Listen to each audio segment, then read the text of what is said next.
and that of the environment. This message is brought to you by the NNPC, Shell, Total and Ajib Joint Venture.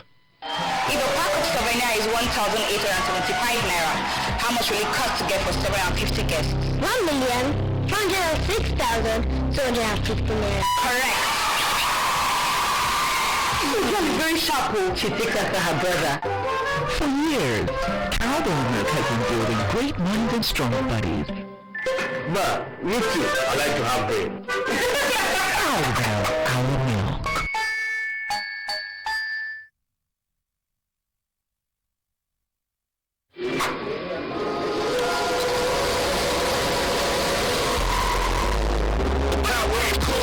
Everybody love me when I do what I do. Cause when I come through, I got the power of cool.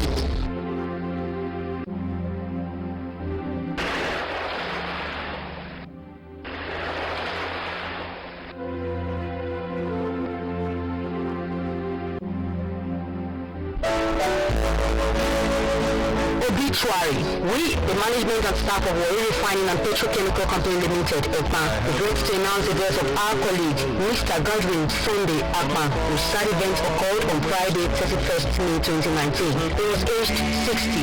Late Mr. Godwin Sunday to the Corporation NNPC on 28th December 1984, and until his death, he was a chief operator in Power Plants and Utilities Department. He is survived by wife, 5 children, and other relatives. Burial arrangements Saturday 10th August 2019, 10 a.m. Body departs Okona Ete, Ete Funeral Home Mortuary for his compound, Records Udu, Esen Udu, local government area, Akwa Ibom State, for funeral rites. 1 p.m. reception at his residence. May his gentle soul rest in peace. Signed, Management.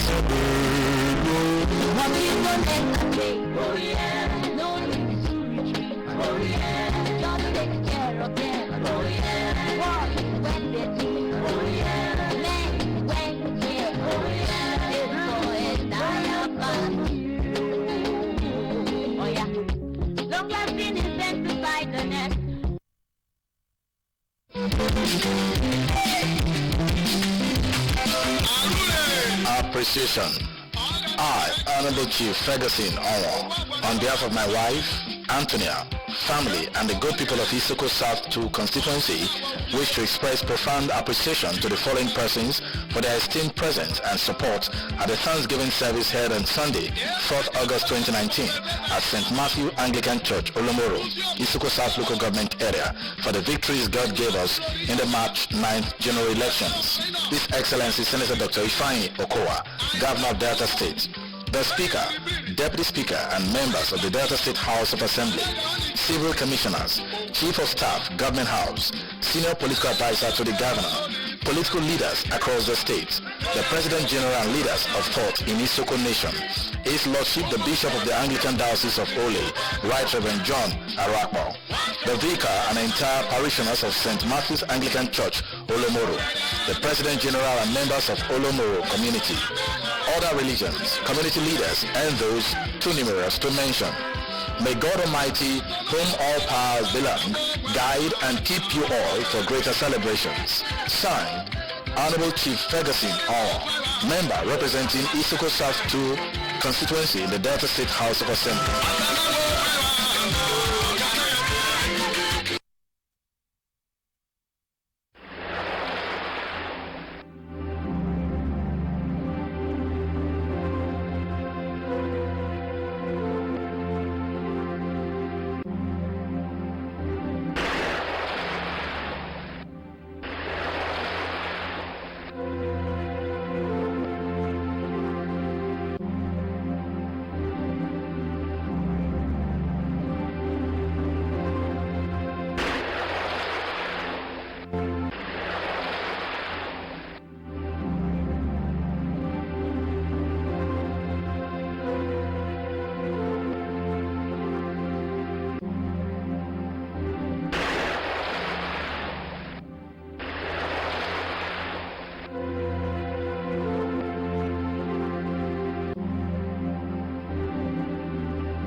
On the Drtv News, Governor Ifeanyi Okowa assures FIFA inspection team of standard of Stephen Keshi Stadium to host international competitions.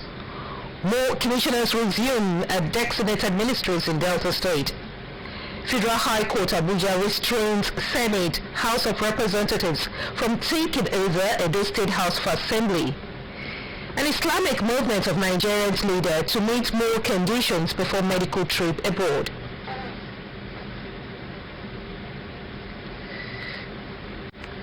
Hello, many thanks for joining us on the Drtv News on this hour. I am Christy Jaho Ayeniku. Welcome. As Nigeria bids to host the Under-20 Women's World Cup next year, the Delta State Governor, Dr. Ifeanyi Okowa, has assured the Federation of International Football Association, FIFA, that the Stephen Keshi Stadium Asaba will provide best value for the tournament. Government House correspondent Miriam Wake reports that Governor Okowa gave the assurance Wednesday when the FIFA inspection team visited him at Government House, Asaba. The report. Governor Ifeanyi Okowa said his administration was determined to put in place any other facility that would be needed for the competition at the stadium. The governor noted that international events such as the 21st African Senior Athletics Competition, Super Eagle matches with Seychelles in Egypt, amongst others, had been hosted in the stadium without any hitch, adding that hosting the Women's World Cup would be a great event that would be welcomed by football enthusiasts and all Deltans. Dr. Okowa, who expressed joy that the FIFA team was in Asaba to inspect sporting facilities, said his administration will continue to do its best to develop sporting facilities in the state. He assured them that Asaba is the best place for the championship, and the state has the crowd to cheer the teams, receptive people, and friendly environment.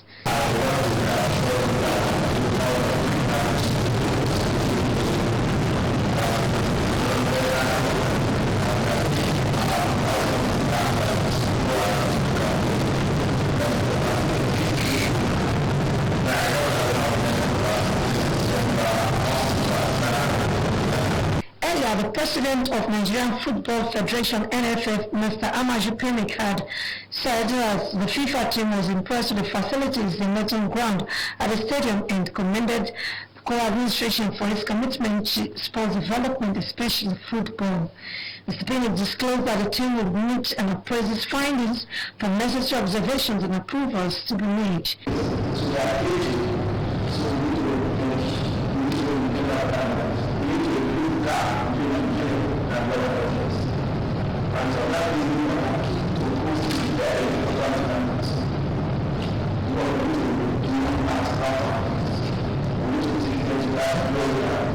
A FIFA delegation led by Mr. K. Haynal is going to visit Asaba, Lagos, and Benin City to inspect facilities for the 2020 Female World Football Fiesta. The Delta State Commissioner for Urban Renewal, Chief Afo Akporo, has pledged the determination of the ministry to work towards achieving the stronger Delta vision of the Okowa-led administration. Chief Akporo stated this Wednesday in his office in Asaba during a meeting with management and staff of the ministry on assumption of office. The Commissioner stressed that for the ministry to deliver on its mandate, there was need for total support from the management and staff of the ministry, advising them to be diligent and dedicated to duty. He called for teamwork and the cooperation of staff and stakeholders with a view to building a stronger Delta State while promising to run an open door policy, saying that he was ready to improve on the work done by his predecessor. The permanent secretary in the ministry, Sir David Onupe, while congratulating the commissioner on his appointment, pledged the readiness of the management and staff to cooperate and work towards the realization of the stronger Delta vision of Governor Ifeanyi Okowa. The Delta State Commissioner for Agriculture and Natural Resources, Mr. Julius Igbedi, has attributed hard work and dedication to duty as the hallmark of every successful administration. Mr. Igbedi made the assertion on his assumption of duty Wednesday in his office in Asaba at a meeting with management and staff of the ministry, while stressing that he would not tolerate any form of indiscipline or laxity among staff. The Commissioner emphasized the need for all staff to work in synergy, saying that teamwork would go a long way in ensuring that the ministry delivered on its mandate of making the state the agricultural hub of the nation. Responding to the challenges facing the ministry as outlined, the Commissioner promised to channel them to the appropriate quarters for necessary action. Earlier, the Permanent Secretary in the ministry, Sir Austin Ogo, while welcoming the Commissioner to the ministry and presenting the handover notes to him, promised his own alert support and cooperation of the staff to the Commissioner. In another development, the Commissioner for Agriculture and Natural Resources, Mr. Julius Igbedi, has called on trainees in fish hatchery technology to make good use of the training opportunity presented to them by the Delta State government. Mr. Igbedi made a call at a workshop on fish hatchery fingerlings production for fish farmers in Delta State, organized by the Federal Department of Agricultural Extension in conjunction with the Delta Agricultural and Rural Development Authority. Declaring open the workshop, the Agricultural and Natural Resources Commissioner said that the training would help to tackle the issue of food security and meet the protein needs of Deltans and also create jobs. He appreciated the officials of the Federal Ministry of Agriculture for the initiative and commended Governor Ifeanyi Okowa for his result-oriented programs towards bettering the lots of Deltans. The Delta State Commissioner for Science and Technology, Mr. Matthew Ishekiri, has charged staff of the ministry to display greater commitment towards the achievement of the goals of the state government in the area of science and technology. Mr. Ishekiri gave the charge while addressing staff of the ministry on resumption of duty in Asaba. Respondent Felix Echo has details. We shall be bringing you details of that bulletin in the course of the bulletin of that story. And moving on, the newly sworn-in chairman of the People's Democratic Party (PDP) in Delta South, Julius Takeme, has officially resumed with a promise to surpass all previous achievements of the party in subsequent elections. Correspondent Ogene Wonoibo reports that the new Delta South PDP chairman was received at the party secretariat at Okere Road by the secretary, Mr. John Okoroloto, and other administrative staff. The report. Mr. Okoroloko stated that though the task ahead is challenging, he would ensure that the party in Delta South maintains its lead in future election results in the state. Chief Takeme, who revealed that he will set the ball rolling and ensure that the PDP in Delta South gain more grounds, emphasized that Delta South remains a stronghold of the party in the state. Chief Takeme promised to bring his wealth of experience to bear in running the affairs of the party. He sued for cooperation from members of the party in Delta South, particularly members of his executive, in order for him to succeed in his new assignment. We are going to sit down, draw out the plans, see how we implement them, put the party on the path of progress so that come 2023, PDP in Delta South will hold all the seats in general half of the chain. The Secretary of the People's Democratic Party in Delta South, Mr. Okoroloko, who conducted the chairman around the secretariat, described him as a core party man who is fully committed to the advancement of the party in Delta South and the state at large. The Delta State PDP chairman, Chief Julius Takeme, later went into a closed-door meeting with the party secretary, Mr. John Okoroloko. The Delta State Head of Service, in collaboration with the Administrative Staff College of Nigeria, ASCOM, has scheduled a 7-weekend course for senior management officers in the state civil service. A statement signed by the Director of Information, Mr. Paul Osaho, says the opening ceremony for the program will commence Friday, August 16, 2019 at the Association of Senior Civil Servants Hall, Asaba, at 8:30 a.m. The statement enjoined all nominated instructed officers for the program to be seated at the venue by 8 a.m. Our federal High Court sitting in Abuja has restrained both the Senate and the House of Representatives from taking over the legislative duties of the Edo State House of Assembly. Trial Judge Justice Taiwo in a short ruling ordered parties in the matter to maintain the status quo pending the determination of a suit filed by the embattled Speaker of the Edo State House of Assembly, Mr. Francis Oki. Justice Taiwo adjourned till August 22nd the hearing of the case and directed the National Assembly to within 7 days respond to the suit, challenging plans by federal lawmakers to resume legislative functions of the Edo State Assembly.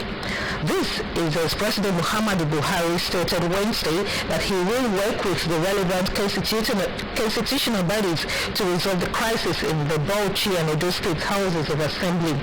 The President also urged the state lawmakers not to give up their rights and the rights of those who elected them, charging them not to compromise on their individual integrity so as not to divide the House and the party. Okiye had in the joint suit, among others, queried the legal competence of a directive by the National Assembly handed to Governor Godwin Obaseki to issue a fresh proclamation to inaugurate Edo State House of Assembly. The National Assembly had threatened to take over legislative duties and powers of the State House of Assembly should the governor fail to make the fresh proclamation within 3 weeks. Determined to abort the plan, Okiye approached the court. Though he applied for an interim injunction against the National Assembly, Justice Taiwo said he was minded to hear the substantive matter on the adjourned date. Other defendants in the matter are clerk with the National Assembly, Mr. Mohammed Sani Omolari, in the National Assembly.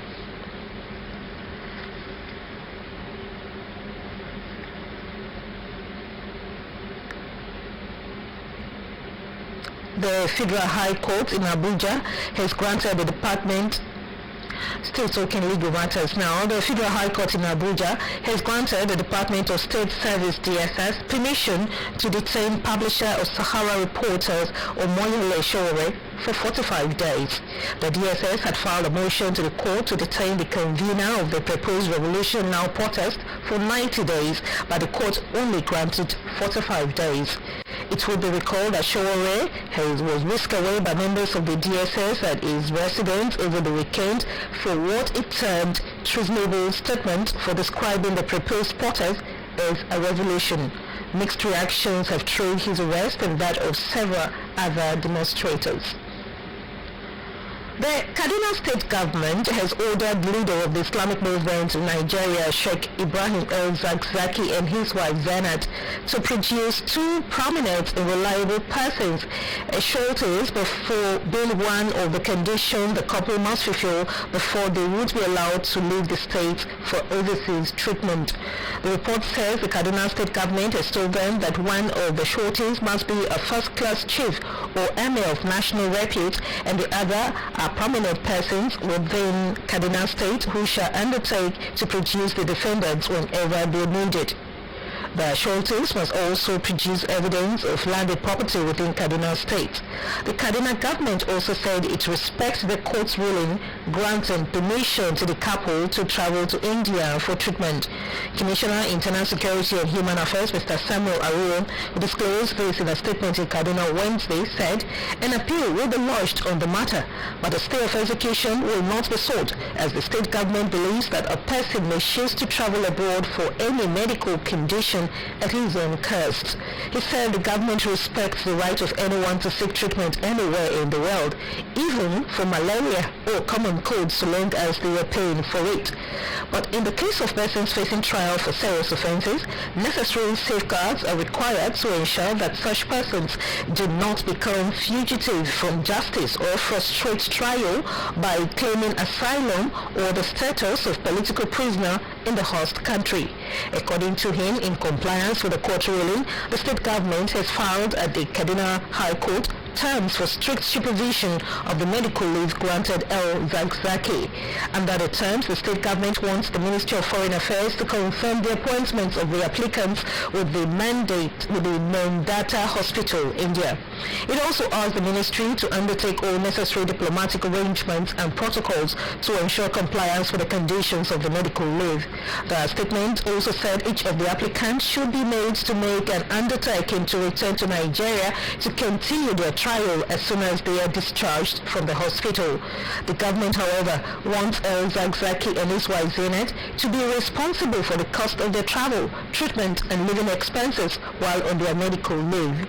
It will be recalled that Kaduna High Court on August 5 granted El Zakzaki and his wife leave to travel out of Nigeria for urgent medical treatment at Medante Hospital, India.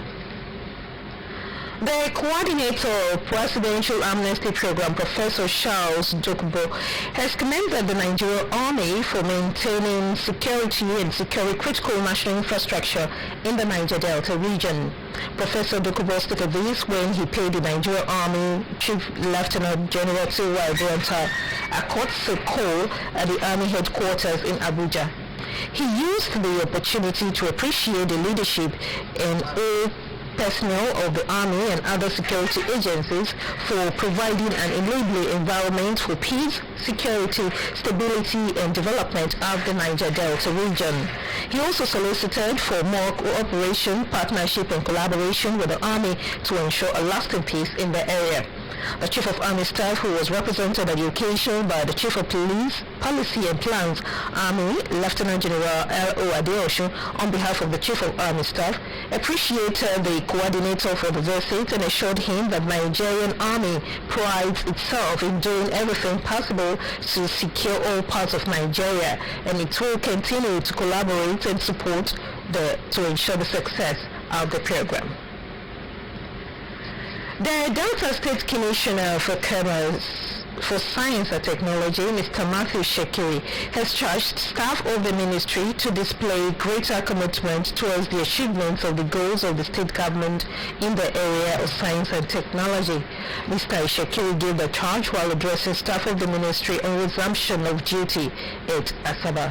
Correspondent Felix Echo has details. The Science and Technology Commissioner, Mr. Matthew Shekiri, charged staff of the ministry to be in the vanguard of the technological advancement of the state. He told them to shun absenteeism, lateness to work, and other acts inimical to the attainment of the policy objectives of government in the science and technology sector. Mr. Shekiri promised to do his best by galvanizing the workforce towards optimal performance.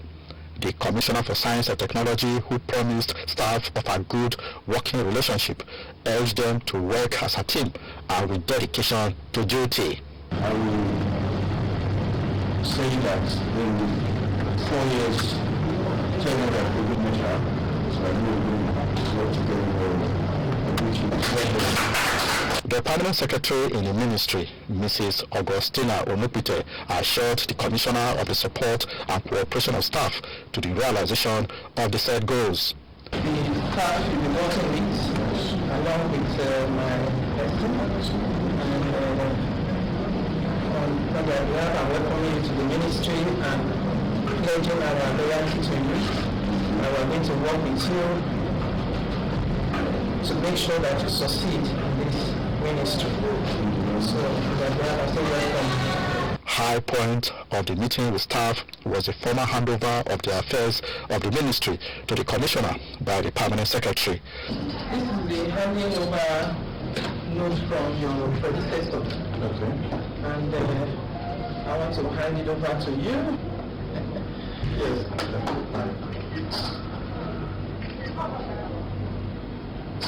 Thank you. Yeah, thank you very much. Felix Echo reporting. The Group Managing Director of the Nigerian National Petroleum Corporation (NNPC), Malam Mele Kiari, has urged the management of the Nigerian Liquefied Natural Gas (NLNG) to set their goals beyond the execution of the much-awaited final investment decision on Train 7 due for October 2019. Welcoming the top-level NLNG management team led by its managing director Tony Atta to the NNPC Towers, Kyari charged the company to consider the October Train 7 FID on the project is a done deal, noting that the focus should be on what else can we do beyond Train 7 to expand NLNG operations. The 8 million tons per annum MTPA Train 7 project is designed to expand the company's production capacity from 22 to 30 million tons per annum. The NNPC GMD assured of the unflinching commitment of the federal government and the NNPC management in the future expansion drive of the NNNG, saying all obstacles that could impede the actualization of the Train 7 FID project should be promptly identified and removed ahead of the October 2019 timeline. Atta, in his presentation, applauded the historic role of the NNPC in the successful midwife of NLNG 30 years ago through sheer vision and sense of purpose. The NLNG MD said the company would be relying on the usual invaluable support from the operation to achieve the successful execution of the Train 7 FID project and lots more. He announced that the project would generate a projected 12,000 jobs with massive spin-offs on the nation's economy.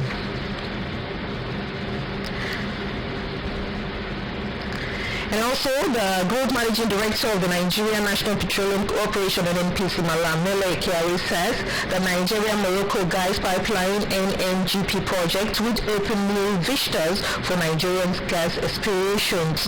Malam Kyari disclosed this in Abuja at a stakeholders' engagement involving the cooperation its Moroccan partner on the gas project, the Morocco National Office for Hydrocarbons and Mines (ONHYM), and the executives of the international oil companies operating in Nigeria at the NNPC Towers.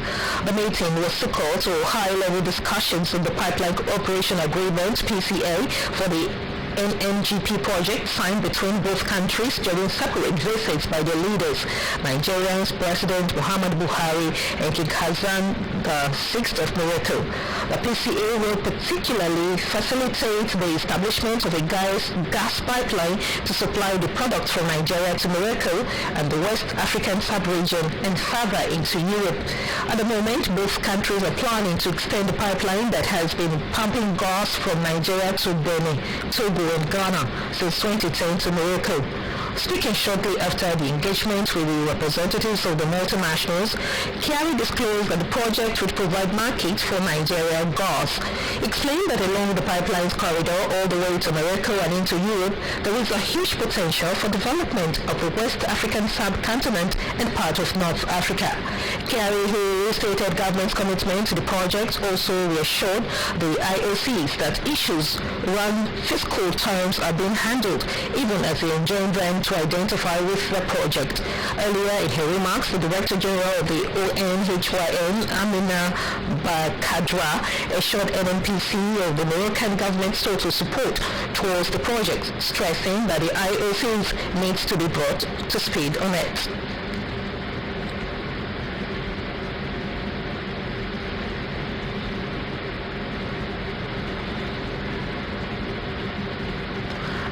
Niger Delta-based environmentalist and national coordinator of the Center for Peace and Environmental Justice, CPEJ, a non-governmental organization NGO, Comrade Sheriff Muladi, has called on the Delta State government to create facilities to store illegally acquired crude oil and other petroleum products that are often seized and destroyed by security operatives in the Niger Delta.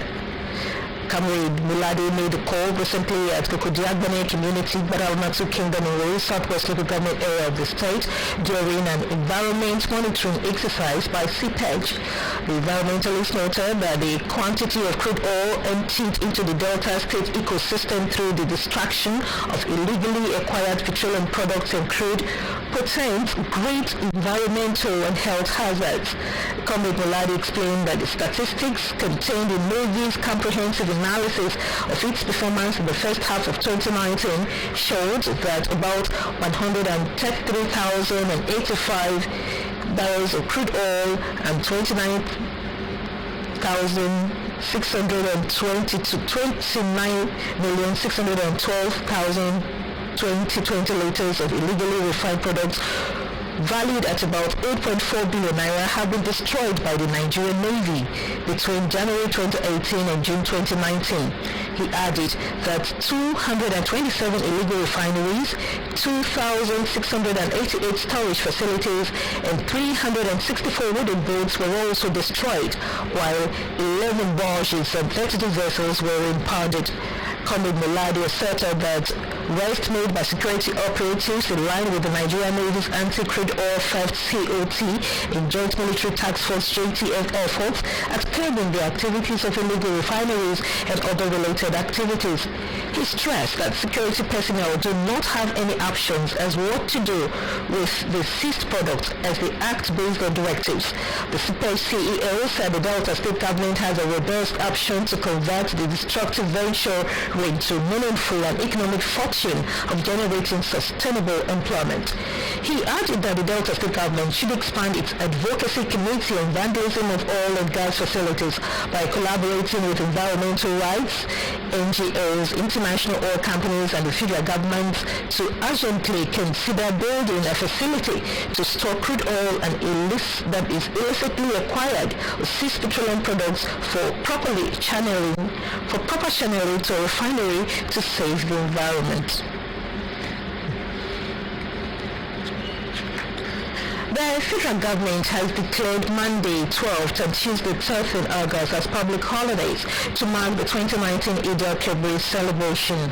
The Permanent Secretary, Ministry of Interior, Mrs. Georgina Ihuria, who made the declaration on behalf of the federal government, congratulated the Muslim faithfuls on the occasion. She called on Nigerians at home and in the diaspora to use the period of this year's Eid al-Kabir celebrations to embrace the virtues of love, humility, peace and sacrifice is exemplified by the Holy Prophet Muhammad. She urged Nigerians to shun any form of disruptive tendencies and join hands with the federal government to build a peaceful, strong and united nation to achieve an enviable next level of growth and development.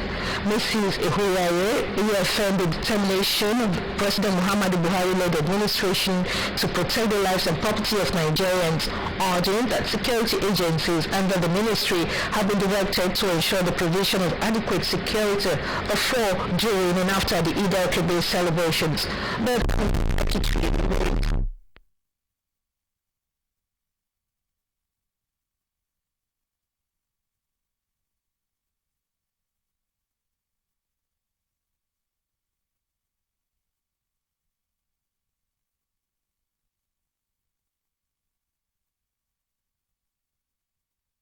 We're still with the DRTV news at this hour. We apologize for that slight hitch, but we're telling you that the Permanent Secretary, Ministry of Interior, Mrs. Georgina Ihurie, has urged Nigerians to shun any form of disruptive tendencies and join hands with the federal government to build a peaceful, strong and united Nigeria to achieve and enviable the next level of growth and development.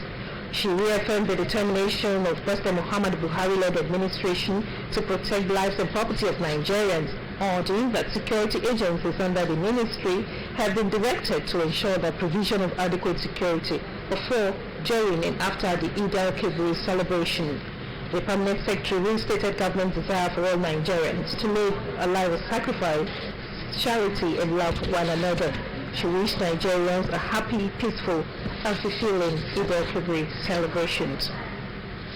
Christians have been charged to respect and embrace various denominational values as it will go a long way to strengthen and foster unity amongst the body of Christ. The call was made by the Delta State Chairman of Christian Association of Nigeria, CAN, Apostle Sylvester Okorotu, at a one-day seminar organized by CAN Delta State Chapter. Correspondent reports that the seminar, which held at the St. Andrew's Anglican Cathedral, Warri, was attended by clergymen and members of CAN across the state. the report.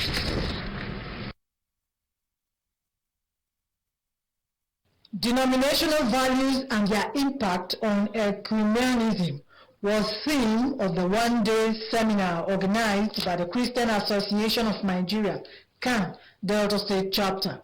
The Delta State Chairman, CAN, Senior Apostle Sylvester Okorote, in his keynote address said the idea of the seminar was to exchange beliefs and practices that are peculiar to churches, believing that such knowledge will help church leaders and followers appreciate the uniqueness of churches, thereby enhancing ecumenism.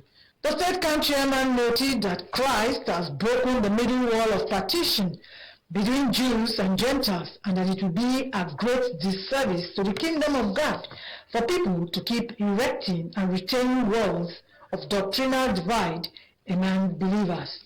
Apostle Okorote also said the ecumenical movement should encourage oneness among Christians, ignoring controversial doctrines that have potentials to cause division, and emphasize on the basic doctrines of Christ, which ensures the unity of believers.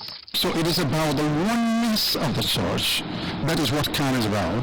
What we are doing today is fostering that unity, encouraging that unity, trying to let us know that there are some things that we cannot force the churches to remove, but which we should be able to flow along with, which should not deter the unity of the church. The State Camp Chairman, while reacting to the current spate of insecurity in the country, called on Christians to rise up to the call and to go to God in prayers. He sued for support for President Muhammadu Buhari through prayers, as well as prayers for Nigeria to avert another civil war. Every tongue begin to pray, because we need God's intervention for us to have genuine peace. Resource persons at the seminar spoke on some major practices of their different denominations and the need for such practices to be valued and embraced by all. Reverend Jonathan Iwiwu spoke on reviving the use of hymns in Christian worship. He highlighted the roles of hymns in Christian worship and admonished all to revive the habit of singing hymns.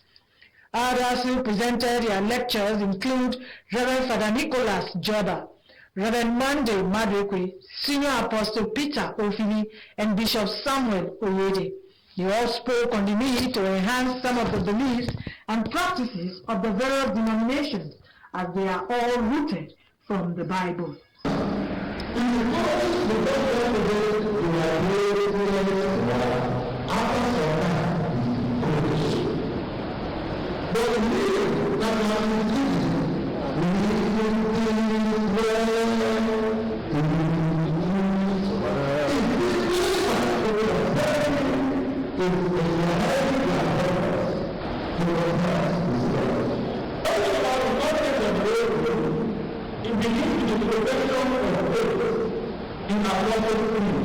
High point of the seminar was the question and answer session.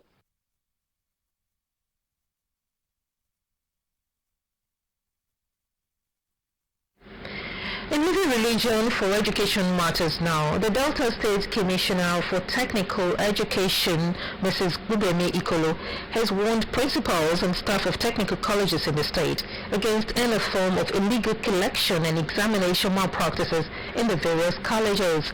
Mrs. Ikolo gave the warning when she visited Agbo Technical College, Agbo, in Ika South Local Government Area.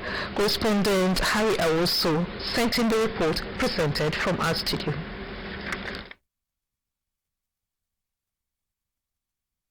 The State Commissioner for Technical Education, Mrs. Gbubemi Ikolo, was received on arrival by the principal of Agbo Technical College, Comrade Sunday Waji Meji, who then led her to meet with teachers and staff of the college.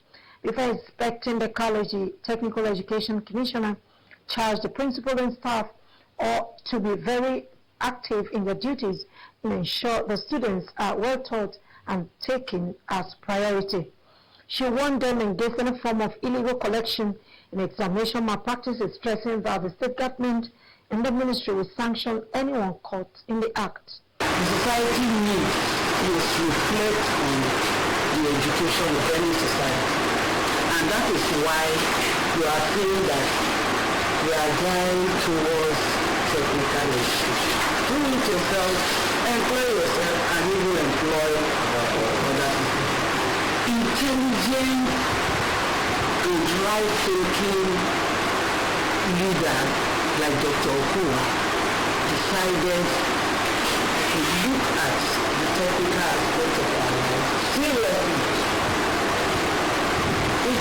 It's very, because as soon as these children come out of it, majority of them will look for white collar. While inspecting the different departments and equipment, the Technical Education Commissioner, Mrs. Bugwemikolo, warned against the misuse of the equipment for the purpose they were not bought. He charged them to ensure the students are well taught on how to use the equipment. She further charged the principal and head of agriculture to make good use of the vast land to improve agriculture by involving the students in farming. Mrs. Kolo, while reminding them of the state governor's interest in technical education, also assured them that the ministry will see to the various challenges faced by the college. Speaking on behalf of the teachers and staff of Agro-Technical College, the principal, Comrade Sunday Wajimeje, appreciated the Technical Education Commissioner, Mrs. Bugwemikolo, for the visit, adding that the state governor, Dr. Ifeanyi Okowa, has done well in creating the ministry and appointing her as the first commissioner. The State Commissioner for Technical Education, Mrs. Bugwemikolo, was accompanied on the visit by the Ministry's Director, Planning, Research and Statistics, Mr. Vincent Mogoma, Director of Finance and Accounts, Mr. Soma Anthony, and Assistant Director, PRS, Dr. Joyce Ogu. And on to security matters now. The police in A Division Warri have declared one Edith Bethel missing. According to a police extract signed by its divisional police officer, Mr. Nicholas Namchi, Edith Bethel is 12 years old and dark in complexion. Police extract adds that Edith Bethel was found roaming around Warri Garage and was brought to the police station by a good Nigerian. Anyone with information that could reunite Edith Bethel with Herantu, who she came to spend the holiday with, should contact the A Division Police Station or the nearest police station. Men of the Nigerian police force attached to the B Division Avenue Warri Wednesday evening gunned down 3 armed robbery suspects who specializes in using a tricycle, popularly called keke, to terrorize residents of Ukumaba Avenue and its environs. Now, we'd like to warn that the visuals you're about to watch in this report might be disturbing. Our correspondent who rushed to the B Division Avenue Warri station to confirm the report.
You're still with the Drtv Warri News. We apologize for the loss of audio there. We were telling you that the visuals you're about to watch in this report might be disturbing. as men of the Nigerian Police Force attached to the B Division Avenue Warri Wednesday evening gunned down 3 armed robbery suspects who specialize in using tricycle, popularly called keke, to terrorize residents of Okumagba Avenue and its environs. Our correspondent rushed to the B Division Avenue Warri station to confirm the incident report. These have already been deposited in an undisclosed market Thursday morning. In the incident of camera, some of the police officials said the attention of the B Division Police Squad was by a gunshot by notorious armed robbers along Ojagube Junction around 8 p.m. Wednesday evening. The police, who gave the names of the gunned-down armed robbers as Priye Morrison, Apupu, explained that one of the armed robbers escaped with bullet wounds. The police equally mentioned that a victim who was shot by the armed robbers on the way was already responding to treatment in a hospital as at the time of filing this report. The police in B Division Avenue Warri has however called on members of the public to remain at alert, as the police would continue to do its best to ensure safety of lives and property. And now to business news.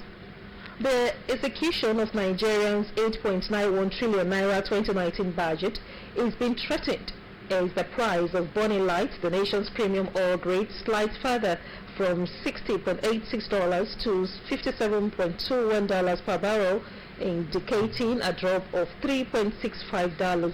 Report says the situation is fueled by a combination of factors, including excess supply, dwindling demand, and fears of economic recession arising from an increasing wave in interest rate cuts around the world.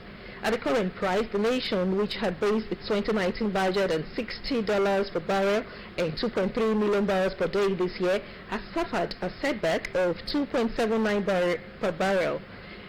Beside Bonny Light, the prices of Brent and the Organization of Petroleum Exporting Countries OPEC basket also dropped from $59.19 and $16.54 to $57.71 and $59.71 per barrel respectively.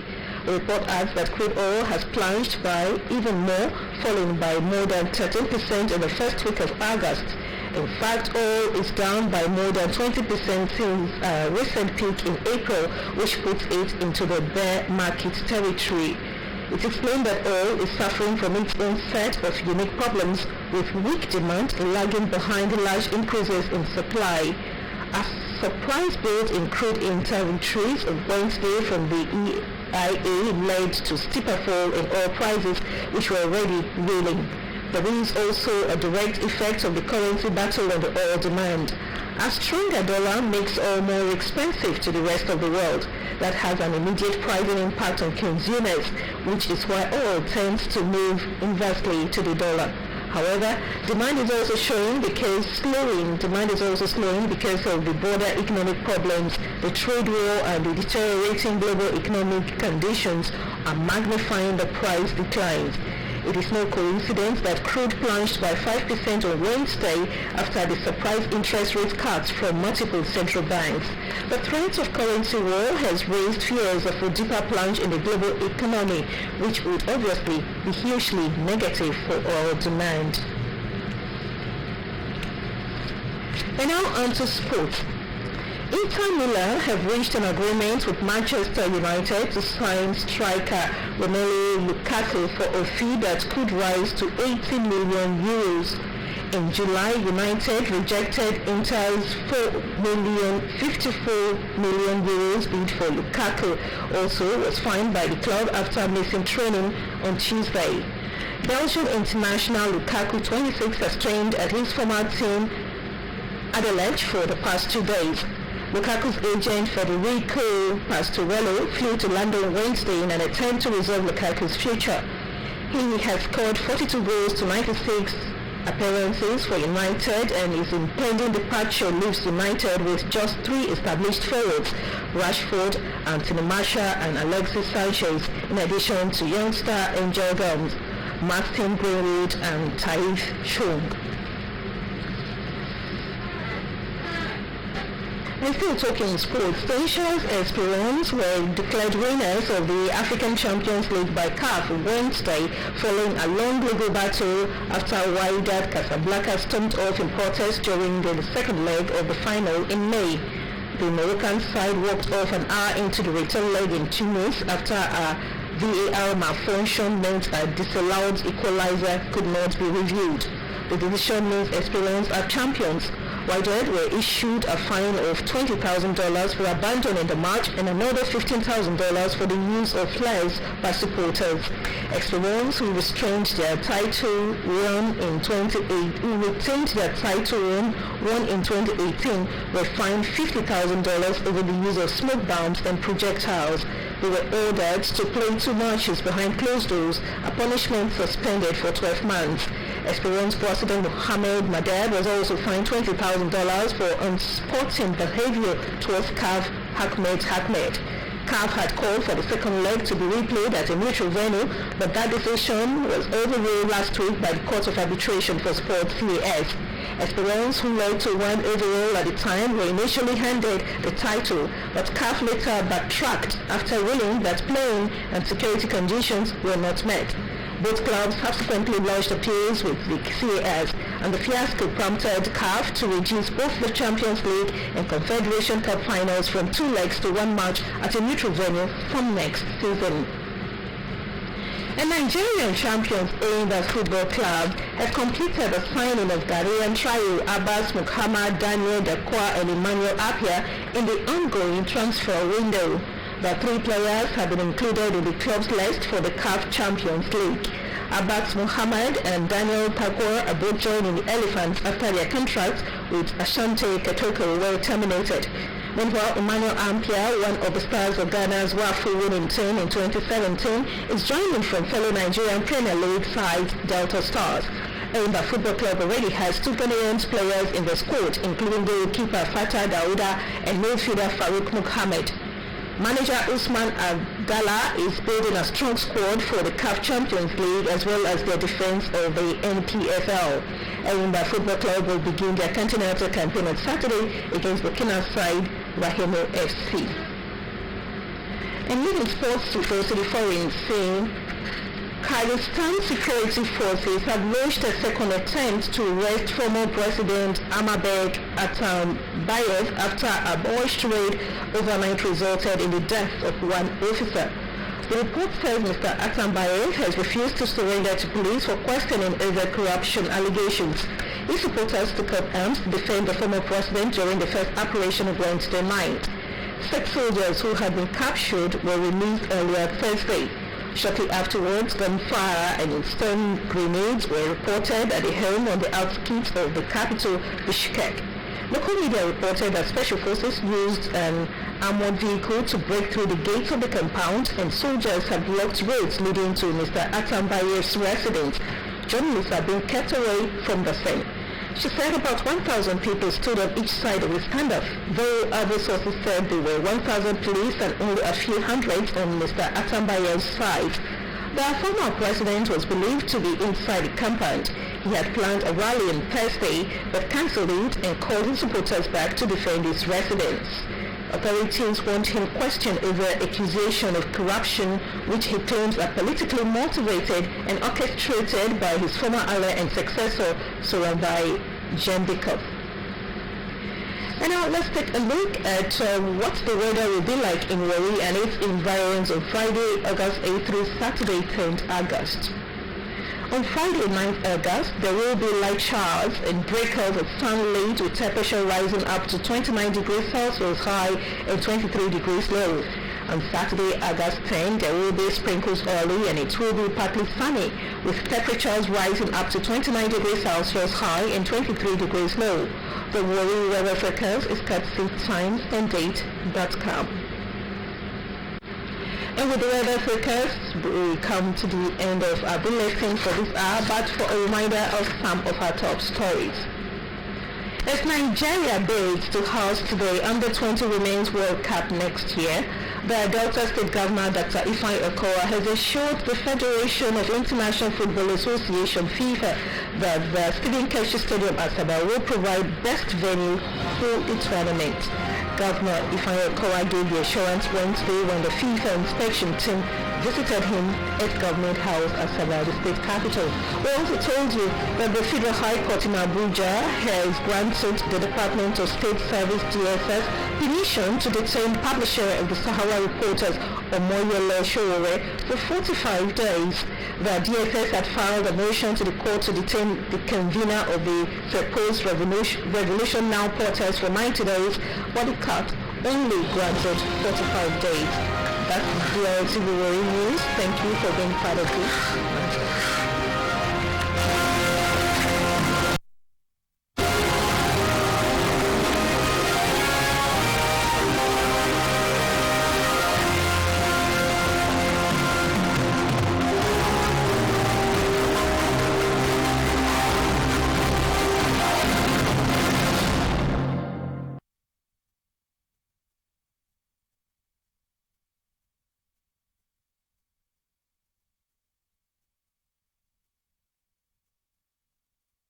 Keep